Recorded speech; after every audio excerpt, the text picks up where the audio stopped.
ધોરણ 3 વિષય પર્યાવરણ પાઠ 15 માટીની મજા। એક હતું કોઠીંબુ, તે વાડે વાડે દોડતું જતું હતું। ત્યાં એક કાગડો ઉડતો ઉડતો આવ્યો। કોઠીંબાને જોઈને કાગડાને તે ખાવાનું મન થયું। કાગડો જ્યાં ચાંચ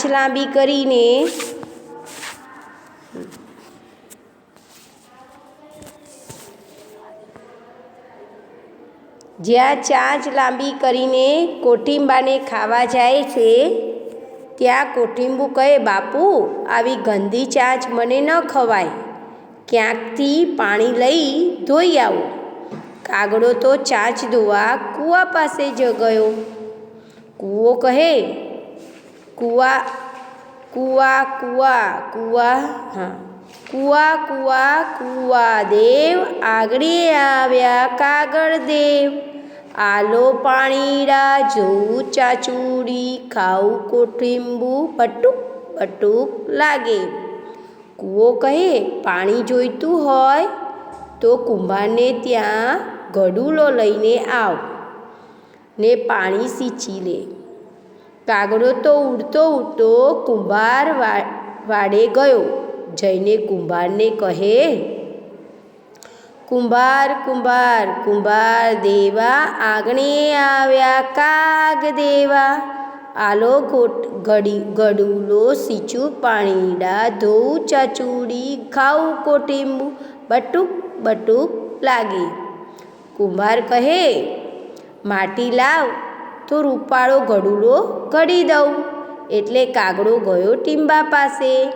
જઈને ટીંબાને કહે, ટીંબા ટીંબા ટીંબા દેવા, આગળ આવ્યા કાગ દેવા।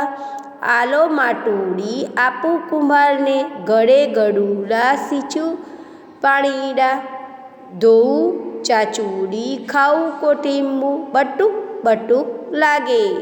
ટીંબો કહે, મરગલાની સિંગડી લઈને ખોદી લે। ના, કોણ પાડે છે? કાગડો તો ઉડતો ઉડતો ગયો મરગલા પાસે। મરગલો કહે, મરગ મરગ મરગ દેવા, આગળ આવ્યા કાગ દેવા। આલો સિંગલડી, ખોદું માટુડી, દઉં કુંભારને, ગળે ગડુલા, સીંચું પાણીડા, ધોઉં ચાચુડી, ખાવું કોઠીંબુ, બટુક બટુક લાગે। મરગ કહે, મને ડરાવીને મારા સિંગડા લઈ લે, કૂતરાને બોલાવી આવ એટલે મને ડરાવશે।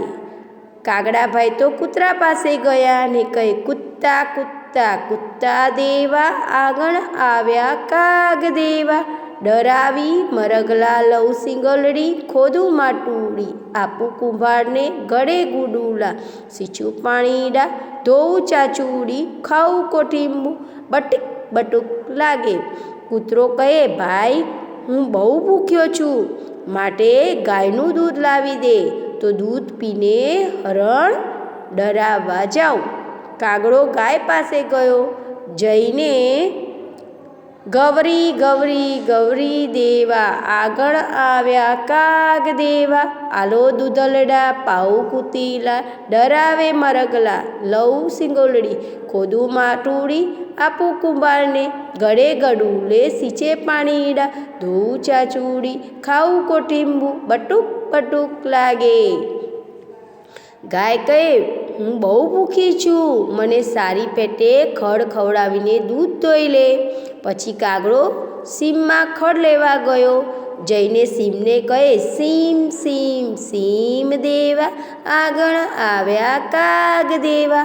આલો ખરડલા, દીરું ગવલડી, ધોઉં દૂધલડા, પાઉં કૂતલડા, ડરાવે મરગલા, લઉં સિંગલડી, ખોદું માટુડી, આપું કુંભારને, ગળે ગડુલે, સીંચું પાણીડા, ધોઉં ચાચુડી, ખાવું કોઠીંબુ, બટુક બટુક લાગે।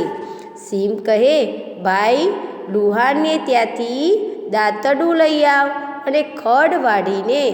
કાગડો તો લુહાર પાસે ગયો।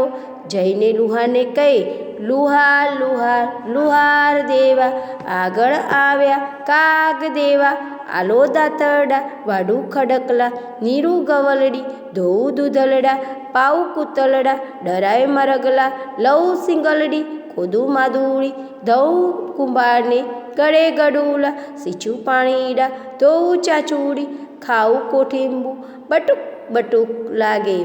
કુંભાર કહે, લે આ દાંતરડું. કાગડો દાંતરડું લઈને સીમમાં ગયો, ત્યાંથી ખડ લઈને ગાયને ખવડાવ્યું અને પછી દૂધ લઈને કૂતરાને પાયું. કૂતરો મરગલાને ડરાવવાનો દોડ્યો એટલે તેણે સિંગલડું આપી દીધું. સિંગલડું લઈ ટીંબેથી માટી લીધી અને કુંભાર પાસેથી ઘડુલો લીધો. પછી કુંભાર કૂવામાંથી પાણી કાઢીને પોતાની ચાંચ ધોઈ નાખી અને કોઠીંબું ખાધું.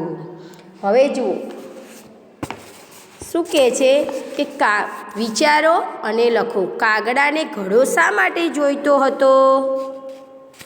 કાગડાને ઘડો શા માટે જોઈતો હતો? બોલો તો કાગડાએ કોઠીંબાને જોયું, તેને ખાવાનું મન થયું. કાગડો કોઠીંબાને ચાંચ વડે ખાવા ગયો ત્યાં તો કોઠીંબાએ કહ્યું કે બાપુ, આવી ગંદી ચાંચ મને ન ખવાય, ક્યાંકથી પાણી લઈ આવો, ચાંચ ધોઈ આવો. કાગડો ચાંચ ધોવા કૂવા પાસે ગયો અને પાણી માગ્યું. કૂવાએ કહ્યું, પાણી જોઈતું હોય તો કુંભારને ત્યાંથી ઘડો લઈ આવ અને પાણી સીંચી લે. આ કારણથી કાગડાએ ઘડો જોઈતો હતો.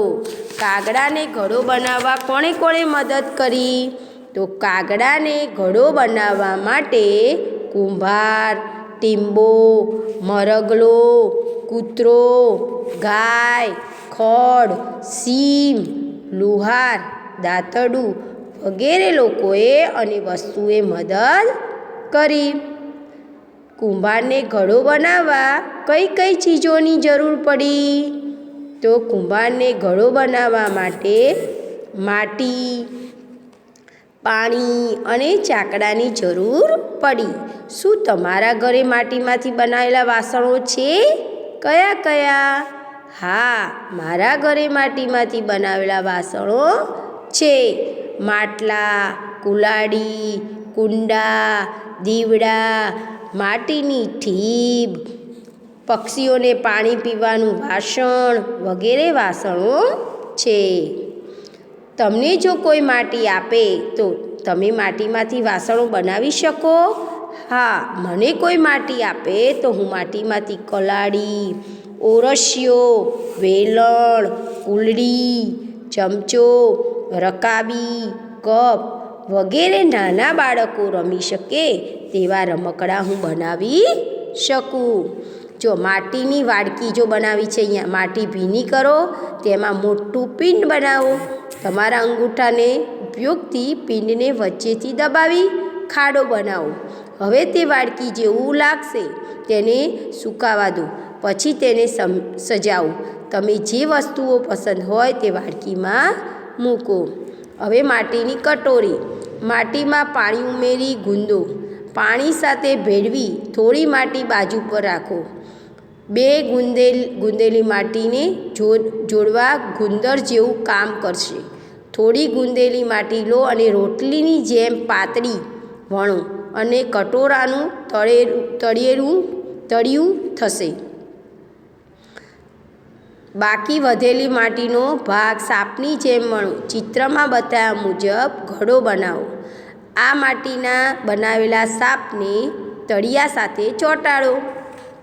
હવે વિચારો અને કહો, માટીનો ઘડો, તમે આ ઘડામાં આખી રાત પાણી ભરશો તો શું થશે? શું થાય? માટીમાં પાણી ભરીએ તો શું થાય? તો હું આ ઘડામાં આખી રાત પાણી ભરી રાખીશ તો માટી ગળી જશે અને ઘડો તૂટી જશે અને પાણી ઢોળાઈ જશે. આપણે શાળામાં અને ઘરમાં માટીના ઘડામાં પાણી રાખીએ છીએ.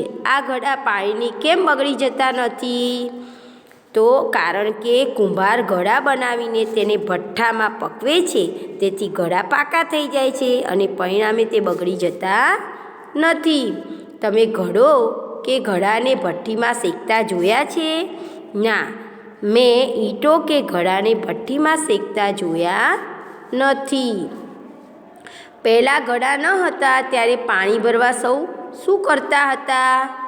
તો પહેલાં ઘડા ન હતા ત્યારે પાણી ભરવા આદિમાનવો ઝાડના મોટા પાન, સૂકા નાળિયેરની કાચલી અને મરેલા પ્રાણીના ચામડામાંથી બનાવેલા મશક વડે ઉપયોગ કરતા હતા.